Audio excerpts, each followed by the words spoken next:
look into those eyes. In August 2002, that face was familiar to all of Britain. Ian Huntley, the humble school caretaker who, with tears in his eyes, helped police search for two missing 10-year-old girls. He gave interviews. He sympathized with the parents. He was one of the guys from the neighborhood. No one could have imagined that at that very moment, those same girls' clothes were burning in his school stove, and their bodies were hidden in the woods because of him. Sunday, August 4th, 2002. The small town of Soham in Cambridgeshire. It was a typical English summer, warm, sleepy, and seemingly perfectly safe. 10-year-old best friends, Holly Wells and Jessica Chapman, were enjoying a family barbecue at Holly's parents'. Around 6:15 p.m., the girls decided to run to the local shop for some sweets. They were inseparable and even dressed identically. Both were wearing red Manchester United jerseys with Beckham's name on the back. A Sports Center C CTV camera captured them at 6:35 p.m. Two small figures walking down the street, full of plans for the next day. These were the last images of them alive. When the girls hadn't returned by 8 p.m., their parents raised the alarm. At first, they searched for them themselves, calling friends. By midnight, hundreds of police officers and volunteers were already on the streets of Soham. The entire city was out with flashlights, combing gardens and alleys. But Soham seemed to have swallowed the children. Meanwhile, a man who knew the truth was watching from his window. Ian Huntley, the 28-year-old caretaker of a local secondary school, had just finished cleaning his house. He hadn't just seen the girls, he had lured them in, exploiting their trust. Huntley told them that his friend Maxine Carr, who worked as a teaching assistant in their class, was home. The children, who knew Maxine as a kind teacher, went inside without a shadow of a doubt. It was their fatal mistake. What unfolded over the next 2 weeks would later be described by psychologists as the pinnacle of narcissistic madness. While police drained rivers and combed forests, Ian Huntley became a major news anchor. He gave interviews to Sky News, the BBC, and local newspapers. Standing against the backdrop of the school, he spoke with false sympathy about how the whole town was praying for the girls. In one interview, he made a slip of the tongue that was only noticed later. He spoke of Holly and Jessica in the past tense. They were so cheerful, he said.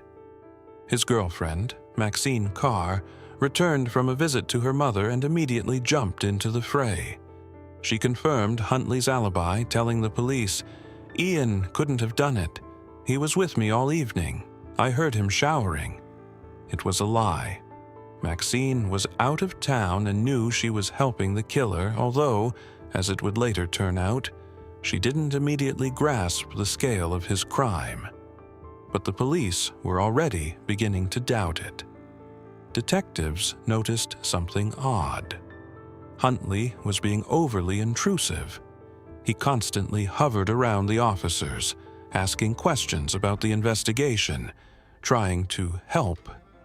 And when forensic experts checked the cell phone records, they discovered that Jessica Chapman's phone had last been heard within the coverage area of the cell phone tower covering Huntley's house. On August 16th, police raided Soham School. Huntley was nervous, but still believed in his invulnerability. However, in the school's incinerator, forensic scientists discovered something that made their hearts stop. Charred shreds of red fabric and fragments of zippers. These were the remains of those very same Manchester United shirts. That same evening, Ian Huntley and Maxine Carr were arrested. While they were being transported to the station, an angry crowd of locals tried to overturn the police van. Soham realized a monster was living among them. After his arrest, Huntley remained silent, but the evidence began to speak for itself. The investigation's primary goal was to find the girls' bodies, and here, science, which in 2002 seemed like science fiction, came to the rescue. Detectives turned their attention to Huntley's car, an old Ford Fiesta. Despite having cleaned the interior until it sparkled, forensic experts examined the treads of the new tires and mudguards. Microscopic traces of a unique mixture of pollen, chalk, and rare marsh plants were discovered there.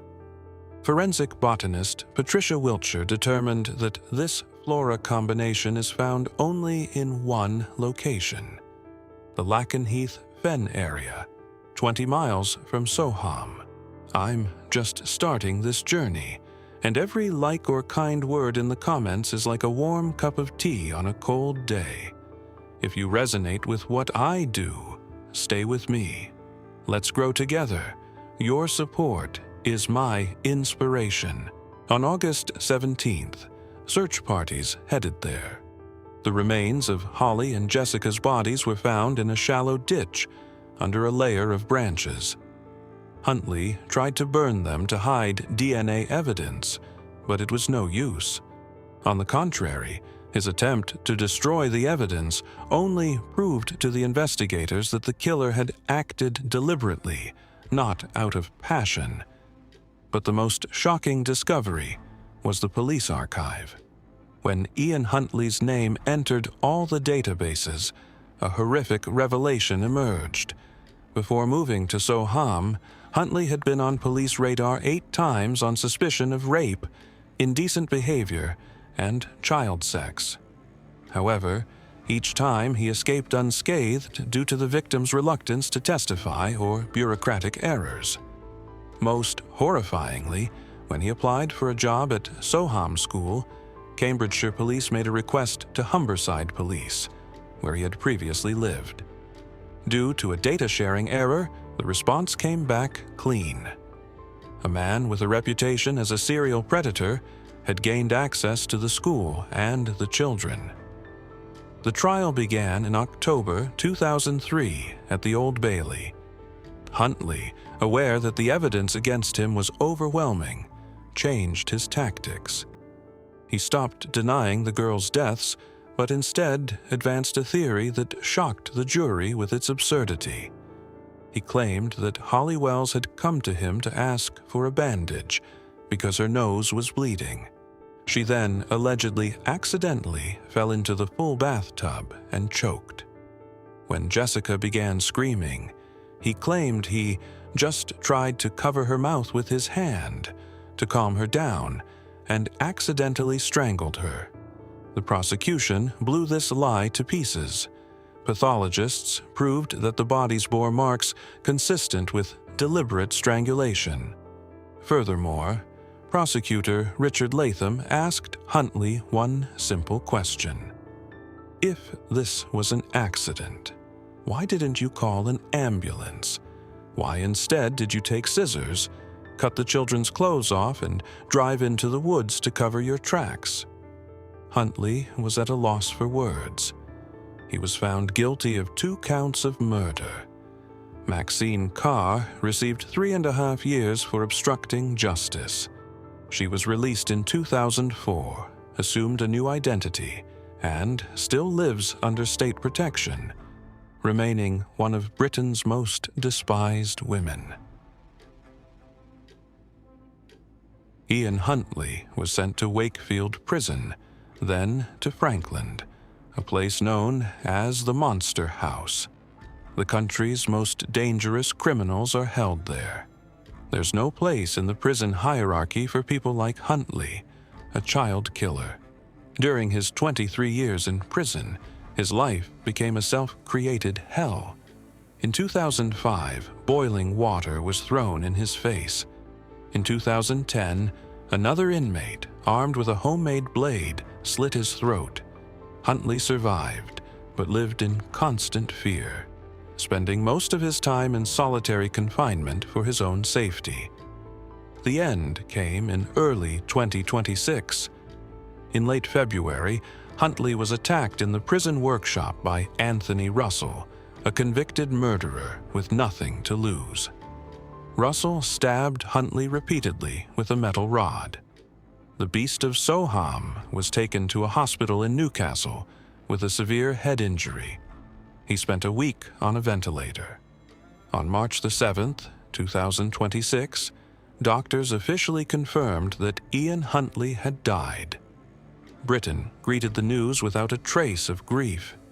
Social media exploded with comments like, "Justice is late, but it has come."